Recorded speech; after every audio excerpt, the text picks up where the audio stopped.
नमस्कार दोस्तों, स्वागत है आप सभी का मेरे चैनल कहानियाँ अनेक रंगों की पर। आइए आज सुनते हैं शिवानी जी की लिखी कहानी। शीर्षक है चील गाड़ी।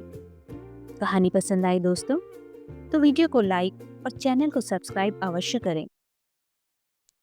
काश मैं अपने विदेशी अतिथि दल के साथ असम के उस गहन वन में आयोजित नागा सहभोज में ना गई होती। सुपारी के पेड़ और पानों के झुरमुट के बीच एक विराट अग्नि स्तूप की लाल लाल लपटें आकाश को चूम रही थी। विचित्र परिधान में अंगों को मोड़ता मरोड़ता एक नागा तरुण हमारे स्वागत में अपनी रणसिंगी को आकाश की ओर उठा उठा कर फूंकने लगा था। उस रणसिंगी की मीठी स्वर लहरी ने मुझे फिर बेचैन कर दिया। एक बार मेरे जीवन में ऐसी ही रणसिंगी और बजी थी। कानों को फाड़ कर झूलते, भैंस के सींगों के काले कुंडल झुलाता अवधूत जोकी समरनाथ पाजी अपने गांजे से आरत नयन आकाश को उठा, टेढ़ी रणसिंगी को बाकीय मुद्रा में साधे ऊर्ध्वमुखी फूंक दे उठा था। आज इसी विस्तृत फूंक की स्वर लहरी ने कुमाऊं के गगनांगन को पार कर इस अपरिचित असम के आकाश को घेर लिया है। जिन स्मृतियों को मैंने अमानवीय दुस्साहस से कुचल दिया था, वे आज फिर जीवंत हो उठी हैं। लेडी ब्रेंडन को असम के मूंगा रेशम का पूरा थान भेंट किया गया है। वे उसे बार बार गालों से लगा उसकी स्निग्धता में आखंड डूबी जा रही है। विदेशी राजदूत की पत्नी के भारत दर्शन यात्रा दल में मुझे सम्मिलित कर विशिष्ट सम्मान दिया गया है। यह मैं जानती हूँ। इस समय मुझे क्या क्या करना चाहिए वह भी मुझे ज्ञात है। असम के इस मूंगा रेशम की विशिष्टता, रणसिंगी के स्वर संगीत की व्याख्या, नागा मुखिया के गले में झूलते मुंडमाला की मौलिकता, इन नाना विषयों पर मैं घंटों धारा प्रवाह बोल सकती हूँ, किंतु रणसिंगी बीच बीच में बसती जा रही है। तरुण वादक का नंगा शरीर आग की लपटों में ताम्र वर्णी लग रहा है। वह बार बार मुझे ही देख रहा है, जैसे मुझे चुनौती दे रहा हो। देखो ना, भूले बिसरे चेहरे बिसरना क्या इतना आसान है? बड़ी अम्मा, देबू लला, बाबूजी, कुंदन और गैरिक वसनधारी स्वामी आत्मानंद सब जैसे हाथ बांधे मंडलाकार इस अग्नि स्तूप की परिक्रमा करने लगे हैं। अल्मोड़ा के गिरजे के मीठे घंटे देवदार के धन द्रुमों से टकराते बार बार गूंज रहे हैं। मिशन स्कूल को जाती, हंसती खिलखिलाती, सीटी बजाती ईसाई लड़कों की लंबी कतार पूरी सड़क घेर रही है और समरनाथ पाजी की उस करुण स्वर लहरी के साथ नेपाली कुलियों के कंधे पर हुमकती मेरी टोली मायके की देहरी कल्पना लोक में एक बार फिर लांग रही है। घूंघट की यवनिका के बीच बार बार नथ के लटकन का दृष्टि व्याघात पड़ रहा था। फिर भी मुझे चाची के गोरे गोरे हाथ पर बंधा पीला लाल सूत का कंकण स्पष्ट दिखाई दे रहा था। बाबूजी की तीखी नाक पर रोली पर चिपकाए गए अक्षत बिखर गए थे। उन्हें कंधे की लाल दुशाला से पोंछते वे दाड़िम के पेड़ के नीचे खड़े एक टक मेरी डोली को देख रहे थे। शायद पहली बार उन्हें अपनी मात्र हीना पुत्री पर दया आ रही थी। उन्हीं के पास खड़ा कुंदन अपने अल्लम खल्लम कोट में बेहद दुबला लग रहा था।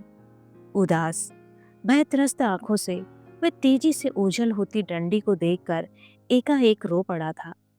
मात्रहीन भाई के उस रुदन की सिसकियां आज फिर जैसे किसी टेप रिकॉर्ड पर बजने लगी हैं। मेरा कन्यादान चाची ने ही किया था। वे माता अपने 17 दिन के शिशु को लेकर मायके चली गई थी। सहसा किस बात को लेकर उनके बाबूजी से ठन गई, कोई भी नहीं जान पाया। वैसे मेरी अंत्येष्टि क्रिया देखकर संतोष ही होता। सप्तपदी के समय मेरे पति को खांसी का ऐसा विकट दौरा पड़ गया था कि क्षण भर को बाबूजी का चेहरा भी पीला पड़ गया। कल ही तो पीपी लगी है। वह पक्ष की फुसफुसाहट मेरे कानों में गर्म शीशा उड़ेल गई थी। पीपी किस जानलेवा राजरोग में लगता है, यह मैं जानती थी। पीपी लगने की पीड़ा से करहाती मृत्युपथ कामिनी रुग्णा माँ के चेहरे को क्या मैं भूल सकती थी? विमाता के षड्यंत्र ने ही मुझे दुर्भाग्य का द्वार खटकाने भेज दिया था। फिर वे स्वयं क्यों कन्नी काट गई? संसार में ऐसे भी बहुत से व्यक्ति मिलते हैं जो बकरे की बलि नहीं देख सकते, किंतु उसका मांस मज्जा चिंचोड़ कर खाने में उन्हें बड़ा आनंद आता है। बाबूजी ने शायद पहले उस रिश्ते में कुछ आपत्ति की थी, पर मेरे ससुर मेरी बीमाता के मामा लगते थे, इसी से बाबूजी की दाल गल नहीं पाई। मेरे ससुर के वैभव का अंत नहीं था। यह ठीक था कि मेरी दो विधवा जिठानियां और एक विधवा ननद मेरी ससुराल की स्थायी सदस्याएं थी, किंतु उस 20 कमरों के विराट महल में 3 क्या 30 आश्रिताएं भी रहती तो भी मेरा उनसे टकराने का कोई प्रश्न ही नहीं उठता था। सास नहीं थी, मेरे पति की विधवा ताई ने ही उन्हें पाला था। मेरे ससुर की अनुपस्थिति में वे ही घर की देखभाल करती थी। दिन डूबे मेरी बारात नैनीताल पहुंची थी। भारी जामदानी लहंगे और दूहरे पिछौड़े के भार से धोरी होती मैं, जिसके हाथ का सहारा लेकर उतरी, उसका गौर वर्ण देखकर क्षण भर को संशय में पड़ गई। मैंने तो सुना था मेरे पति काले भुजंग है। ससुर कुल के उसी अपयशी काले रंग को मिटाने के लिए तो मेरा आह्वान हुआ था। आज तक कुल समृद्धि देखकर बहुएं लाया जोशी जी, मेरे ससुर ने बाबूजी से कहा था। इसी से घर का नैन नक्श चौपट हो गया। अब के सोचा, भाड़ में जाए समृद्धि। चांद से बहू लाकर कुंदन से नाती नतनियां जुटाऊंगा, चाहे बहू गांव की ही क्यों ना हो, पर हो लाखों में एक। सचमुच ही अपनी दोनों जिठानियों और नंदों को देखकर मैं भय से स्तब्ध रह गई थी। क्या चेहरा था बड़ी जिठानी का, बालों से भरा संकुचित ललाट, अंदर को धसी क्रूर आंखें, बाहर को निकले विकराल गजदन और एकदम मुंडा सिर। दूसरी जिठानी भी उन्हीं की टक्कर की थी। हरिद्वार से वे भी बड़ी के साथ हाल ही में सिर मुंडाकर लौटी थी। वैधव्य से दोनों का चेहरा और भी भयानक लगा था। बड़ी जिठानी के कोई भी संतान नहीं थी। दूसरी के एक राक्षसाकृति अपंग पुत्र था। उसे वे 24 घंटे गोदी में टांगे रहती। 15 वर्ष के उस विचित्र जीव की आंखें किसी भूखे वन्य पशु की सी थी। कभी कभी वह आंख की पुतलियों को लट्टू सा घुमाता, मेरी ओर देखकर ही कर हंस देता और अपने हंडे सा भीम मस्तक खिलाने लगता। मैं भय से कांप उठती। बड़ी ननद कलकत्ता के एक समृद्ध कुमाऊनी परिवार में ब्याही थी। बंगाल के सुदीर्घ प्रवास ने उनके चेहरे की रही सही कांति भी छीन ली थी। अपने 2 काले बच्चों की और भी काली आया के साथ वे एक दिन मुझे घेर कर बैठी। ढोलक पर मेरे दिवागमन के गाने से मेरे मायके की दुर्गति गाथा गाती मेरी दोनों जिठानियों को पुलकित कर रही थी। बन्नी की दादी को ले गया मुसल्ला, मोहल्ले में शोर मचा रहे। मेरी दोनों जिठानियां मेरी दादी के ही मुसल्ले के साथ भाग जाने से संतुष्ट नहीं थी। वे तालियां बजाती मेरी अम्मा, चाची, नानी सबको बारी बारी मुसल्लों के साथ भगाती। हंसी की लहर से कमरा गुंजा रही थी कि सहसा वही सुपुरुष हमारे बीच आकर खड़ा हो गया जिसने मुझे बस से उतारा था। मैं आपका देवर हूँ भाभी जी। देखता हूँ सुंदरी भाभी को अशोक वाटिका की काली राक्षसियों ने घेर ही लिया। इनमें भी एक त्रिजटा है भाभी, उन्हीं के जरण कहो, समझी। आसपास के काले श्रीहीन चेहरों के बीच बड़ी अम्मा के हंसमुख चेहरे को मैंने पहली बार ठीक से देखा। उन उदार आंखों में न जाने क्या था कि मेरा माथा स्वयं नत हो गया। आग लगे बज्जर पड़े इस देबूलला पर। मेरी गजदंती जिठानी बनावटी क्रोध के तेवर चढ़ाकर बोली, जहां हम औरतों को बैठी देखा वही घुस आए। हंसी सिटोली की भी तो एक उम्र होती है लला। अब हमारी तुम्हारी क्या वह उम्र रह गई है। पर चलो, घर में पहली बार सुंदरी बहू आई है, तुम्हारे भी साथ खून माफ करती हूँ। देवो लला बड़ी अम्मा के भतीजे थे। हाल ही में उनकी बदली भी नैनीताल हो गई थी। इसी से अपनी बुआ के साथ रहने लगे थे। विवाह का भंडार उन्हीं के पास था और मेरी दोनों जिठानियां वक्त बेवक्त उन्हीं से उलझी रहती थी। ए हो लला, चाबी दे दो, नारियल निकालने हैं। बड़ी जिठानी देबू लला के चौड़े कंधे पकड़कर हिला देती। नहीं बाबा। देबू लला पान की पीक मुंह में गुलगुलाते टिटोले की रसपूर्ण पिचकारी छोड़ देते। राम भजो, तुम विधवा भाभीियों की नीयत बिगड़ती क्या देर लगती है। गई नारियल निकालने और चट से 4 लड्डू मुंह में धर लिए। हाय राम, मैं मर गई। सुनती है मंजरी, आज इनके लिए एकादशी के दिन अपना धर्म भ्रष्ट करेंगी, अनाज के लड्डू चुराकर। बल खाती दोनों जिठानियां देबू लला पर अकारण ही ढुलक पड़ती। उन दोनों का मुग्धा किशोरियों का सा सस्ता अभिनय देखकर मुझे कभी बड़ी झुंझलाहट होती, पर कहती किससे। पति अपने कमरे में बंद रहते। मेरे ससुर प्रायः ही अपने ठेकों के प्रसंग में तिब्बत और टाकला कोट की ओर उतर जाते। मुझे बड़ी अम्मा के कमरे में बैठकर हलाहल छलकते ताल को देखना बड़ा अच्छा लगता। उस हवादार कमरे में सर्वदा एक अद्भुत शांत वातावरण छाया रहता। कमरे की दीवारें असंख्य देवी देवताओं की तस्वीरों से भरी रहती। उन्हीं के बीच टंगी रहती बड़े बाबू की एक आदमकद तस्वीर। बंद गले के कोट, गोल टोपी और घनी मूछों वाले उस रौबदार व्यक्ति का एक एक नक्शा मेरे पति से मिलता था। उनके जीवन काल में घर की बहुएं ठोक पीट कर बदसूरत ही छाटी जाती थी। सुंदरी बहुओं पर कम विश्वास था उन्हें। वे आज होते तो तुम इस घर में ना पाती। मंजरी जिठानी ने मुझे हंस हंस कर कहा था। पर फिर बड़ी अम्मा इस घर में कैसे आ गई? क्या सुंदरी बड़ी अम्मा पर भी बड़े बाबू ने विश्वास नहीं किया? बड़ी अम्मा का चिकना चेहरा किसी विदेशी नन के निष्पाप चेहरे की ही भांति सुंदर था। मैंने उन्हें कभी झल्लाते नहीं देखा। उनके पास बैठना मुझे बड़ा अच्छा लगता था, पर बैठ ही कहाँ पाती। पल भर में ही चिड़चिड़े पति चीखने लगते। कहाँ गई हो? अंगूर का रस अब क्या खाक पीऊंगा? तुम क्या कर रही थी बड़ी अम्मा के विधवा आश्रम में? क्या तुम्हें भी उसके सदस्य बनने का शौक चढ़ाया है? और मैं उस निर्दयी व्यक्ति के निर्मम व्यंग से तिलमिला जाती। इधर नियमित रूप से पीपी लगने से उनकी तोंद निकल आई थी। कभी कभी ठंडी हवा लगने के भय से वे दोनों कानों पर मोटा मफलर लपेट लेते, तो मुझे लगता बड़ी अम्मा के कमरे से टंगे तैल चित्र से बड़े बाबू उतर आए हैं। कभी कभी उनके लाड़ का अंत नहीं रहता। कहते, चटपट तैयार हो जाओ, सिनेमा देखने चलेंगे। लाल बेलोर की जरीदार वर्दी में मेरे ससुर के जापानी कुली मेरी डंडी को हवा में उड़ा ले जाते।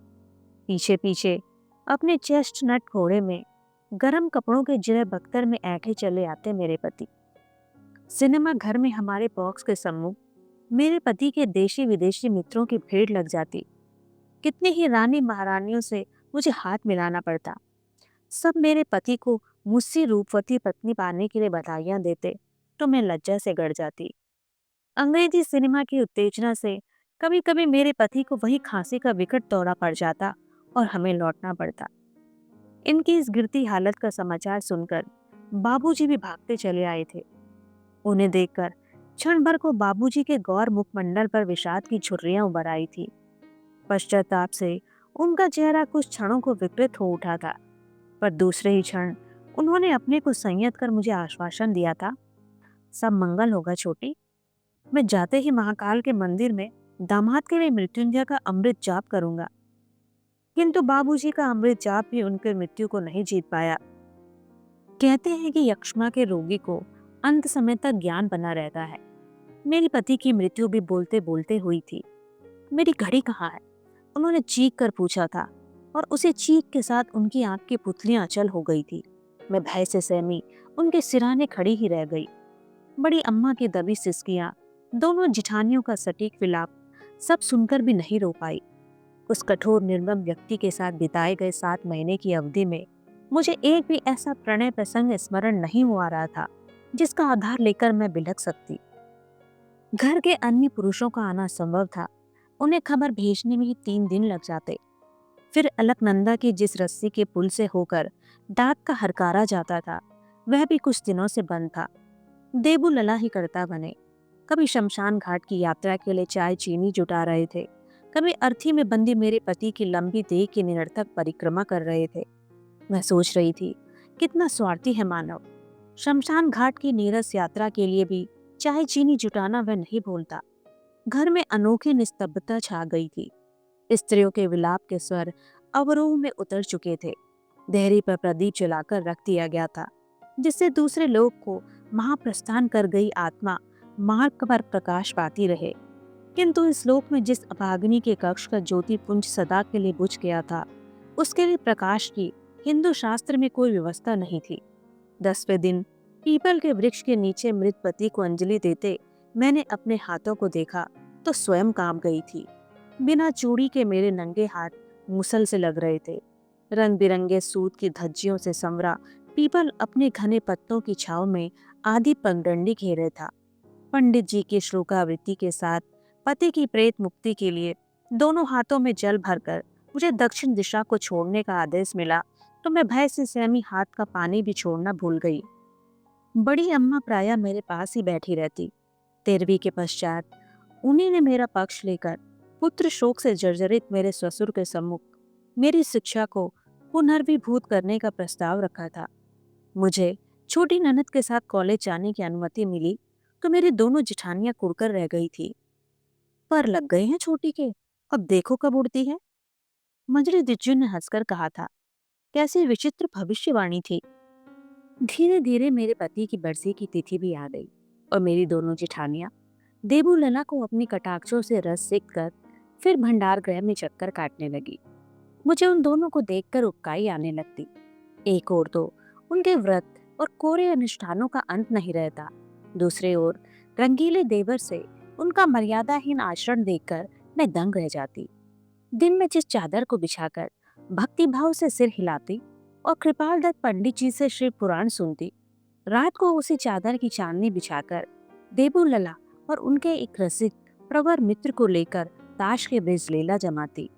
दोनों जिठानियां अंग्रेजी के नाम पर एबीबी नहीं जानती, किंतु ऑक्शन और कॉन्ट्रैक्ट ब्रिज के अखाड़े में कुशल से कुशल खिलाड़ी को भी वे बुरी तरह पछाड़ देती। देबू लला बार बार मुझे भी आमंत्रित करते रहते, पर मैं बड़ी अम्मा के पास बैठी रहती। कभी कभी देबू लला के आग्रह से बड़ी दिज्जू बुरी तरह झुंझला उठती। नहीं आती तो बेकार क्यों खींच रहे हो? ताश खेलना क्या दिमागी लोगों का काम है? छोटी टहरी कॉलेज की लड़की, वह क्यों खेलेगी? वह तो पढ़ लिख कर कलेक्टर बनेगी, है ना छोटी? बड़ी दीजिए, न जाने आज तुम कहाँ हो।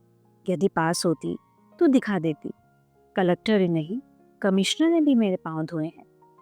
ऐसे ही एक विदेशी अतिथि दल को घुमाने कश्मीर ले गई थी।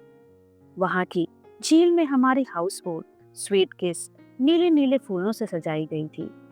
ऐंठे मरोड़े मूछों का स्वामी एक अवकाश प्राप्त आईसीएस कमिश्नर भी हमारे दल में था। नौकरी से अवकाश प्राप्त करने पर भी वह जीवन की मौज मस्ती से अवकाश प्राप्त करने के मूड में एकदम नहीं था।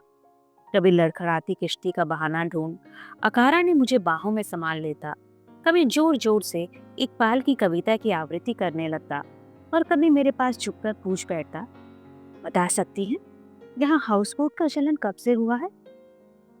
मेरे विदेशी पर्यटक भी मेरी व्याख्या सुनने मेरे इर्द गिर्द घेरा बनाकर खड़े हो जाते। अपने धूप के चश्मे को साध कर मैं अपनी कंठनली का टेप रिकॉर्ड चालू कर देती कि किस प्रकार एक विदेशी ने कश्मीर की धरा पर प्रासाद बनाने की अनुमति मांगी थी। कश्मीर नरेश का चतुर मस्तिष्क विदेशी की चाल को भांप गया था। छोटा सा प्रासाद बनाकर वह चतुर विदेशी किसी दिन कश्मीर की धरा को अपने प्रासादों से भर देगा।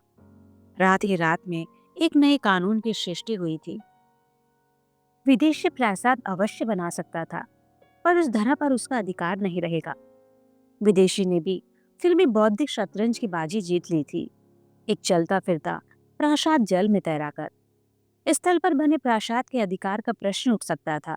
जल पर तैरते प्रासाद पर कैसी आपत्ति? मुसलमान कमिश्नर अपने चट किए गए प्रश्न का पट उत्तर पाकर खिल गया था। मेरी सलीम शाही जूती में कीचड़ लग गया था। चट से अपने रेशमी रुमाल निकालकर पोंछते हुए उसने कहा था, आपको एयर होस्टेस किसने बना दिया? आईएएस में बैठी होती तो निश्चय ही कलेक्टर बन जाती। मैं कैसे कहती, कभी यही मेरी बड़ी दीचू ने भी कहा था। प्रयाग के कुंभस्थान के लिए जब मैं बड़ी अम्मा और जिठानियों के साथ त्रिवेणी तट पर गई थी, तो प्रयाग के पढ़ने की विलक्षण स्मरण शक्ति देखकर दंग रह गई थी। कुमाऊं का कोई भी ऐसा व्यक्ति नहीं था जिसकी वंशवेली की जड़ उसके मस्तिष्क में ना हो। फलां जो फलां के बेटे, बाई गाल पर तिल, एक आंख कानी, धन्य था वह पंडा। किंतु आज मैं उस पंडे को भी मात दे सकती हूँ। बड़ी नाव में हमें भरकर वह संगम में डुबकी लगाने ले गया था। हाथ पकड़कर दोनों जिठानियां मुझे गहरे जल में खींच ले गई थी। मिट्टी रेत से सनी वह पुरानी खंखर नाव और फूलों से सजा कश्मीर का वह शिकारा। अंतर था, अंतर नहीं था पुरुष की लोलूप दृष्टि में। जल में डुबकियां लगाने पर पतली साड़ी से झांकते मेरे देह में उस प्रौढ़ पंडे की तीखी दृष्टि और झील में तैरकर बाहर निकलते हुए मुझे उगलती उस आईएएस प्रौढ़ कमिश्नर की भूखी दृष्टि में क्या कुछ अंतर था। मेले की भीड़ को चीरती दोनों जिठानियों में मंजली के उत्साह का अंत नहीं था। यह मानो उसके शुष्क जीवन की एक सुरम्य पिकनिक थी। भिखारियों की भीड़ की शिव की बारात के सम्मुख वे ठगी सी खड़ी रह जाती। प्रत्येक अपंग घिनौने भिखारी का इंटरव्यू लेते लेते कभी अपनी हृदयहीन हंसी से दिशाएं गुंजा देती। मर अब आगे, नाक कहाँ गई तेरी? हाय हाय छोटी, देख दे, मुंह है ही नहीं। क्यों रे, खाना किससे खाता है तू? लकड़ी की गाड़ी में लुंज पुंज मांस के किसी लोथड़े से वह ऐसे बेतुके प्रश्न पूछती थी कि पंडा भी बड़बड़ाने लगता। बहू जी, तीरथ करने आई हो या मेला देखने? चुप रहो पांडे जी, ऐसी चीजें क्या बार बार मिलती हैं देखने को? बहुत हड़बड़ी मचाई तो श्राप दे दूंगी। तुम्हारी भी ऐसी ही गति होगी अगले जन्म में। हो कर रसिक पंडा मेरी जिठानी के कान ही के पास मुंह ले जाकर न जाने क्या कहता कि वे हंसती हंसती दूरी हो जाती। स्पष्ट न सुन पाने पर भी पंडे के अस्पष्ट स्वर मैंने सुन लिए थे। उस अभागे नासिका विहीन भिखारी की दुरावस्था का किसी नासिका लोलुप विभत्स रोग से संबंध जोड़कर त्रिपुंडधारी पंडा अपने अश्लील परिहास से रसिक चित्त का परिचय दे जाता और मेरी दोनों जिठानियां अपने राम नामी दुपट्टे मुंह में ठूंसे हंसती हंसती दोहरी हो गई थी। कभी कभी मुझे बड़ी अम्मा की तटस्थता पर झुंझुलाहट हो जाती। सब कुछ देखकर भी वह निरंतर माला जपती रहती। आए दिन हमारे यहाँ कीर्तन सभा होती। मार्बल मंडित गोल कमरे को गंगा जल से धोकर बीच में यज्ञ वेदी सजाई जाती। कर्मकांडी ब्राह्मणों की उदर पूर्ति के हेतु मेवे की खीर लबालब कड़ाई में छलकने लगती। उपासना सभा का सभापतित्व ग्रहण करता गैरिक वसंधारी सौम्याकृति का पाखंडी स्वामी आत्मानंद। उसके गौर ललाट पर गो रोचन का टीका रोली से समरा रहता। दोनों बड़ी बड़ी आंखों की रेशमी पलकों का सौंदर्य किसी भी सुंदरी की पलकों से हो ले सकता था। निकट से देखने कर भी उसकी वयस की मरीचिका चतुर से चतुर व्यक्ति को भी भटका सकती थी। उसके आने का समाचार पूरे शहर में हवा की भांति उड़कर फैल जाता और देखते ही देखते हमारा दालान डांडी और घोड़ों से भर जाता। भजन कीर्तन और झांझ करताल के संगीत से ऊबकर मैं सीमांत के कमरे में बंद हो जाती। उस धूर्त स्वामी की मैं नस नस पहचानती थी। मुझसे कहता था, राधिका। जयदेव के पद गुनगुनाता मैं निर्लज्ज कभी बड़ी अम्मा के सामने ही कहता, राधे मेरे पैर दाब दे। बड़ी अम्मा मेरी चुप्पी का दूसरा ही अर्थ लगाती। शायद उतने बड़े महात्मा के चरण छूने में मुझे संकोच हो रहा था। देख क्या रही है बहू, दाब देना पैर। बड़ी अम्मा का आदेश मैं कैसे टाल सकती थी। सिर झुकाए उसके चरण दाबने लगती तो मुझे लगता असंख्य घिनौने कीड़े मेरे हथेलियों में कुल बनाने लगे हैं। कभी कभी सबकी दृष्टि बचाकर वह मेरी हथेली अपने पैरों के नीचे दाब लेता। उसके भूखी आंखों की दुनाले से वासना की गोलियां दनदनाने लगती। दूसरे ही क्षण मेरी कठोर मुख मुद्रा देख वह नट की फुर्ती से अपने को संयम के रस्सी से साध लेता और ऊंचे स्वर में गीता के श्लोकों की आवृत्ति करने लगता। मेरे जी में आता उसके स्वर्ण मंडित पादुका उसके सिर पर दे मारूं, पर लोगों की दृष्टि में उस परमहंस बाबा की महिमा अपार थी। मैं कुछ कहती तो वह लंपट मुझे ही लपेट लेता। फिर एक बात और थी, उस तांत्रिक की अघोरी दृष्टि में कुछ ऐसी सम्मोहनी थी कि वह एक बार आंखें चार होने पर देखने वाले को मनमानी उठक बैठक करवा सकता था।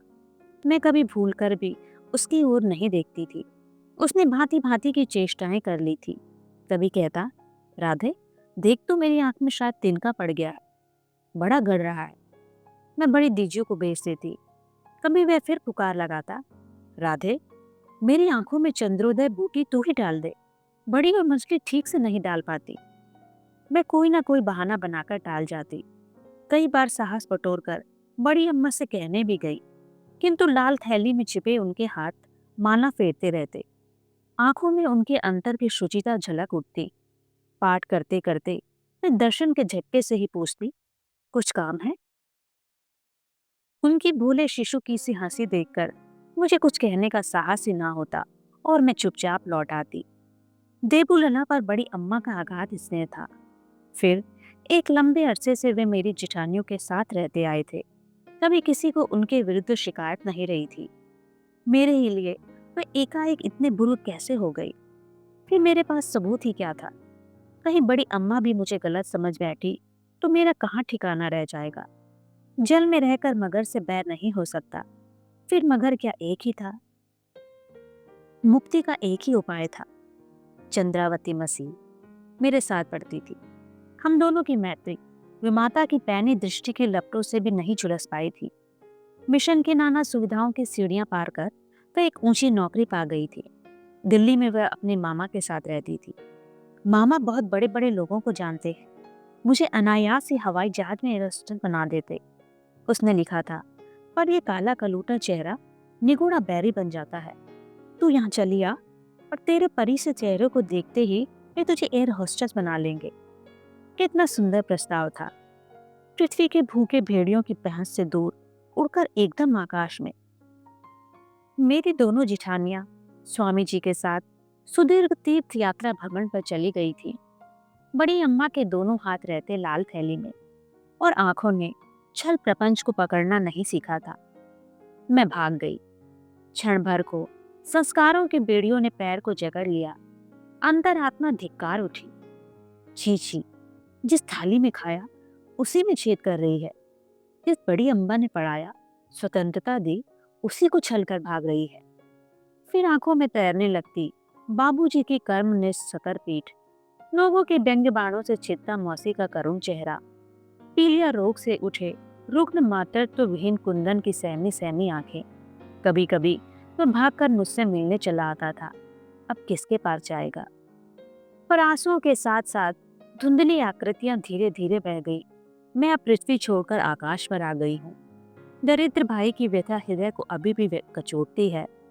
जब अंतिम बार वह मुझसे मिलने आया था तो मौसी के बेटे की उतरन पर अधरंगा वही नीला ब्लेजर पहने था जिसकी दोनों कोहनियों पर मैंने लाल पैबंद लगा दिए थे। अब पैबंद भी फटकर फड़फड़ाने लगे थे। उसकी आंखों की नीली पुतलियां कांच की नीली गोलियों से चमक उठी थी। हम दोनों भाई बहनों की आंखें एक ही सी थी, गहरी नीली। 4 मील दूर गणनाथ के स्कूल का उतार वह अपने लोहे के पहिए को तार के चाबुक से भगाता मिनटों में पार कर लेता, किंतु लौटने की चढ़ाई का मार्ग लोहे के निर्जीव अश्व और सजीव अश्वपति दोनों को क्लांत कर देता। दिन डूबते ही उसकी बाल सुलभ उत्सुकता और बढ़ जाती। दीदी, तुम क्या आसमान के सितारों में अम्मा का सितारा पहचान सकती हो? दिन डूबते ही उसकी बाल सुलभ उत्सुकता और बढ़ जाती। दीदी, तुम क्या आसमान के सितारों में अम्मा का सितारा पहचान सकती हो? वह लेटा लेटा मुझसे पूछता। न जाने किसने उससे कह दिया था कि मरने के बाद सब सितारे बनकर टिमटिमाने लगते हैं। दीदी, तुम्हें कोई 10 लाख रुपये दे तो क्या तुम अकेली जागेश्वर के शमशान घाट तक जा सकती हो? हाँ, मैंने उसके निरर्थक प्रश्न का निरर्थक उत्तर दिया और वह मेरे पास सड़क आता। 10 लाख रुपये के लोभ में शमशान घाट की यात्रा अकेले ही कर लेने की दुस्साहसिनी दीदी का दृढ़ संकल्प उसे विचलित कर देता। कभी कभी हमारे ग्राम के आकाश का वक्ष विदीर्ण कर धुआं छोड़ता जेट विमान निकल जाता तो वह पगला सा जाता। अरे मतनिया हिरुआ, देखो चील गाड़ी। दीदी, चील गाड़ी। अपनी पतली सीख सी बाहें आकाश की ओर नचाता वह गोल गोल घूमने लगता। चील गाड़ी न चील गाड़ी। आज उसकी दीदी उसे चील गाड़ी में न जाने कितने देश विदेश घूम चुकी है। राजसी अतिथियों के वायुयान में मेरी उपस्थिति अनिवार्य हो उठी है। मेरी नीली आंखें, गोरा रंग कभी कभी किसी विदेशी अतिथि को उलझन में डाल देते हैं। एक्सक्यूज मी, क्या आप तुर्की हैं? वह मुझसे पूछता है। मैं हंस देती हूँ। अपनी भुवन मोहिनी हंसी को मैंने पहचान लिया है। भारत के वेदांत, दर्शन, संगीत से लेकर करी पाउडर की भोजन सामग्री, साड़ी पहनने की शिक्षा, सबका विस्तृत विवरण देकर मैं अतिथियों की आकाश यात्रा को आश्चर्यजनक रूप से मनोरंजक बना देती हूँ। किंतु अचानक हंसी कह कहो और प्रश्न उत्तरों के बीच में उदासी में डूब जाती हूँ। क्या पता नीचे विराट धरती पर वायुयान का शब्द सुन नीले ब्लेजर के लाल पैबंद फड़फड़ाता अपने लोहे के अश्रक और तार के चाबुक से साधे कोई चीख चीख कर अपने साथियों को पुकार रहा है। सहसा मैं परिश्रम से मुखस्त किया गया अपना वेदांत दर्शन और साड़ी शिक्षा का पाठ भूल जाती हूँ। मुझे लगता है आकाश के नीले ब्लेजर में डूबते सूर्य की अरुण शिखा के दो फटे पैबंद फड़फड़ा रहे हैं और दो दुबले सीख से हाथ आकाश की ओर उठा उठा कर कोई नाश्ता घूमता गा रहा है। आहा रे चील गाड़ी, ओहो रे चील गाड़ी।